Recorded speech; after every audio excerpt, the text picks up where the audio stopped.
Hello, I've been asked by ICU to bring up the NeuroCart and set up some cervical traction for the surgeon. So I've brought the NeuroCart from the orthopedic floor, and we're going to set up some cervical traction. Making sure that we have the appropriate ward bed, because once the cervical traction is set up, the patient is not moved off of the bed at all for any reason, unless he's either taken to the operating room by the surgeon or the surgeon is going to put the patient into a halo. So I am going to start by taking the headboard off the bed. And I'm going to use some of my bulk and frame materials. And I'm going to start assembling the cervical traction.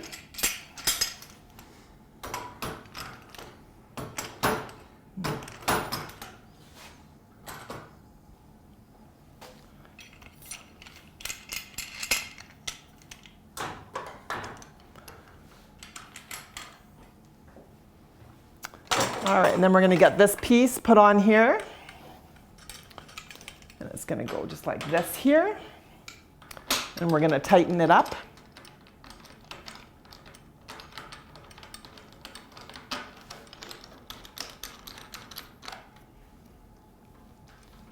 And we're going to do the same to the other side.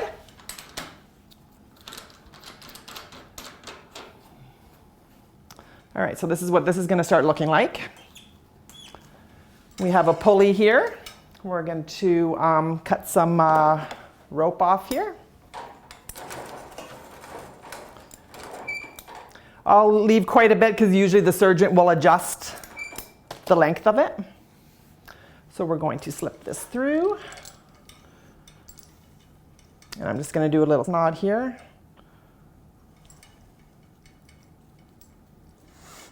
So then what I'm going to do is put the weights down. There will be pieces for the surgeon. There'll be this piece here which holds the weights, which gets attached here. And then it would look like that. It needs to be free hanging and not touching the bed at any times. But the surgeon applies all that. And then the surgeon will also let us know the amount of weights that are required. So we usually bring anywhere from 5 pounds of weight to 20 pounds of weight. So I leave all this. I will leave the cart here for the surgeon, and then he just helps himself to what he needs. And then the weights get attached on here.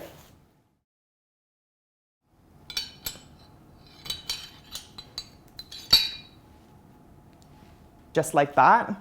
And then they will go right on here. And then that would be attached to the patient's head, and that would put them in alignment for the cervical traction. Setting up the cervical traction, there's many different varieties. Like I said, making sure that we have the appropriate bed, which is usually a ward bed because the patient doesn't get moved. There are different size poles. I have the shorter ones, which fit some beds better. And then I have the longer poles, which you can see are right here. So when I'm setting up the cervical traction, the surgeon will come in at the end and he will angle it to the way he likes to have it. So what you see here is just a setup. So then what he would probably do is angle it differently. So I'm just going to show you what that looks like. So we're going to bring this down a little bit like that. And we're going to tighten it up.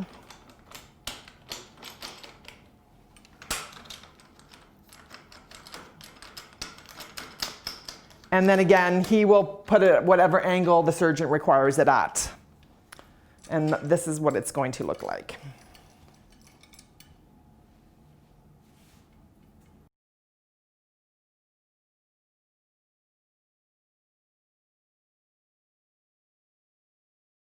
So on the bottom of the cart, we have all the weights set up.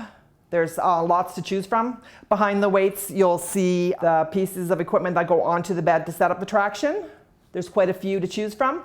And in the middle part of the cart, you will see the body socks, which go underneath the halo vest once the surgeon puts that on.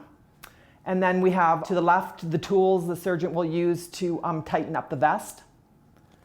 And on the top part, we have some razors and gloves. And then at the very top, you can see we have some rope, which we hang the weights onto. And then when the surgeon comes down to set up the cervical traction, he will bring with him the Gardner Wells tongs, which come from the OR and they're sterile.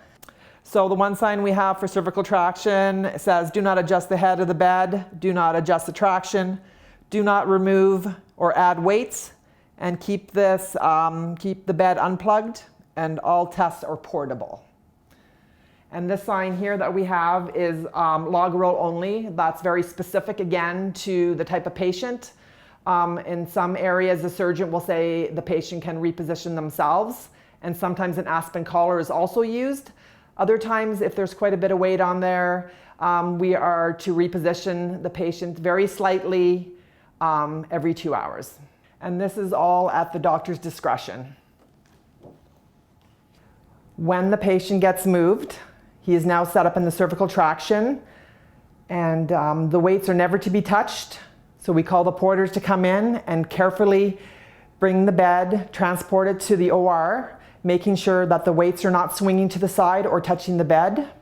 And it's the same precautions that we use bringing the bed from the OR either back to the ICU or up to the ward.